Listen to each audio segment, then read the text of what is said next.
everybody. For upcycled upgraded t-shirt that we're gonna do, our materials are a white t-shirt or any colored t-shirt that you would like. We're gonna need scissors, temporary tattoos, either cotton ball or a towel, and also water. So I actually cut my tattoos on how I wanted it to be. You can do small or big. Once you position your temporary tattoos, you pretty much use your rag, wet it, and just start wetting all the tattoos.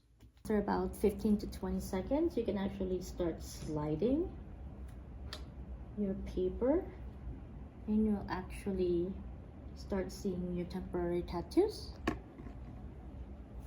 And this is what our shirt looks like. It is a little bit wet because I had to wet the tattoo, so you just have to let it dry. And the fun part about this is temporary tattoos, so after some wash it will disappear, and then you can start all over again and get a new design.